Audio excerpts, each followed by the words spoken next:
Relaksasi atau relaxation adalah salah satu cara di mana ibu yang tadinya berhenti menyusu kemudian bisa menyusui kembali anaknya. Oke, selamat datang di channel YouTubeku Rizky Aulianita. Semoga channel ini bisa bermanfaat. Dan di video ini saya akan membahas mengenai relaksasi. Kemudian apa manfaat relaksasi, apa saja hal-hal yang harus dilakukan, serta bagaimana cara relaksasi. Nah, semua video yang saya share di channel YouTube ini merupakan kisah pribadi saya dan juga saya angkat sumber atau rujukan jurnal yang terpercaya. Semoga bisa bermanfaat and happy watching. Relaxation yang artinya menyusui kembali ya.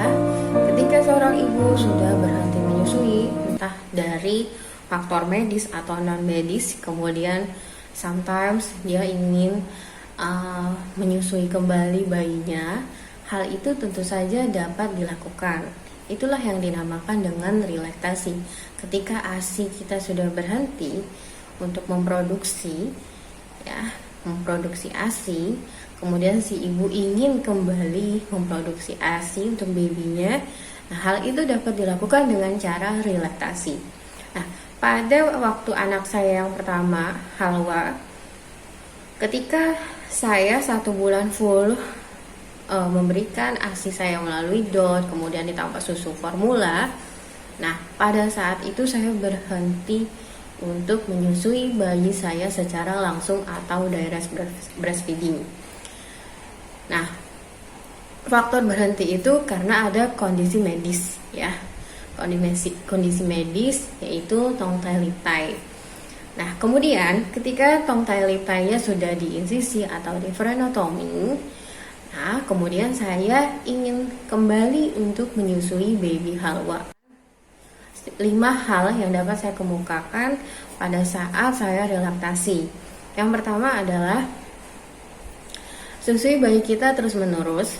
Jadi ketika kita dapat menyusui bayi secara terus menerus ya, walaupun ASINya tidak keluar, tetapi secara konsisten ada supply and demand, di mana supply and demand itu dia akan memberikan pengaruh ke otak kita atau memberikan sinyal ke hipotalamus kita untuk dapat memproduksi ASI lagi.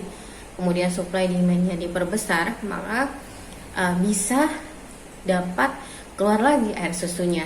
Begitupun dengan cara kita melakukan perah ya, baik itu perah pakai tangan ataupun perah pakai pompa ya, pakai pompa baik itu yang elektrik ataupun manual. Nah, itu juga bisa dapat merancang supaya si hipotalamus dapat memberikan sinyal ke payudara kita supaya bisa memproduksi ASI lebih banyak lagi.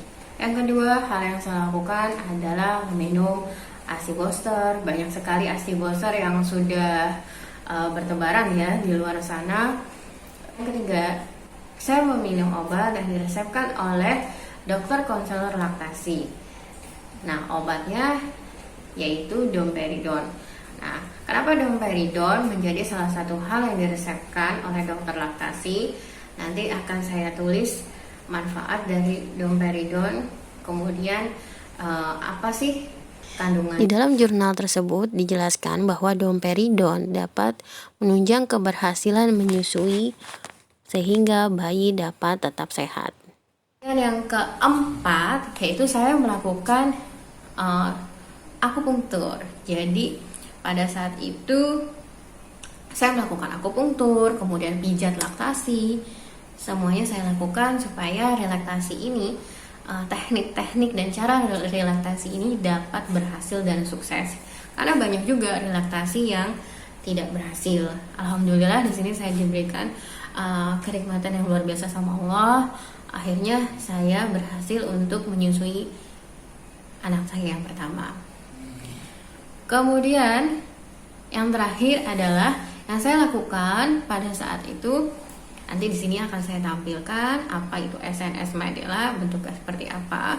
Jadi SNS Medela itu dia fungsinya, jadi ketika air susu kita masih sedikit atau air susu benar-benar sama sekali nggak keluar dengan cara dirangsang, kemudian anaknya tetap kita susui.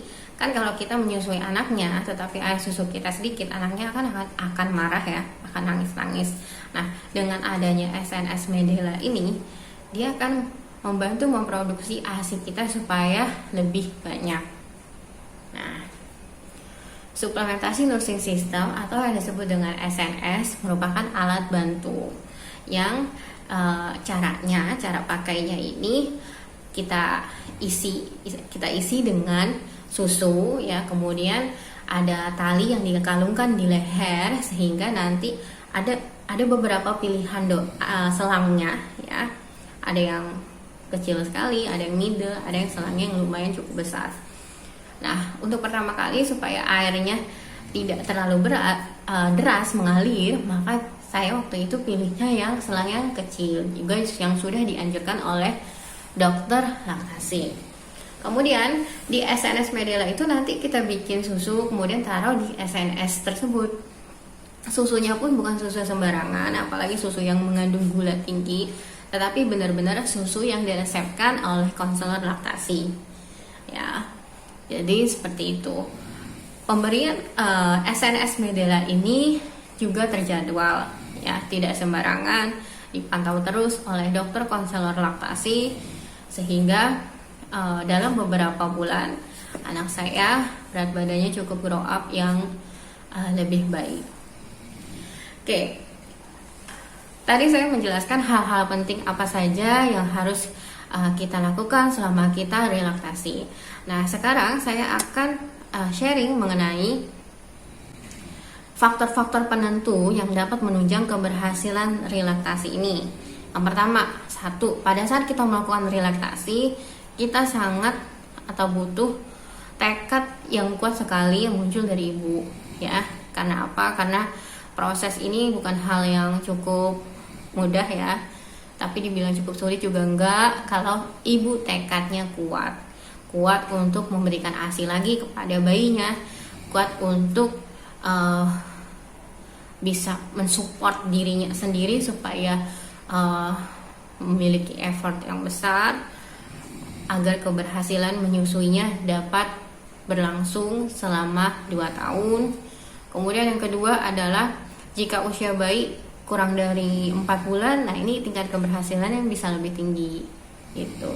Jangan sampai kita mau melakukan relaksasi tapi usia anak kita sudah di atas 2 tahun, karena itu cukup sulit ya.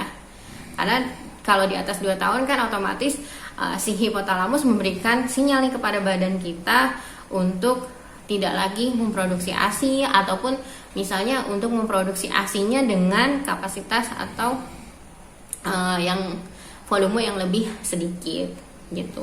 Jadi kalau misal anaknya kurang dari 4 bulan, misalnya masih 1 bulan, 2 bulan, 3 bulan, atau 4 bulan sekalipun, nah itu tingkat keberhasilannya cukup tinggi.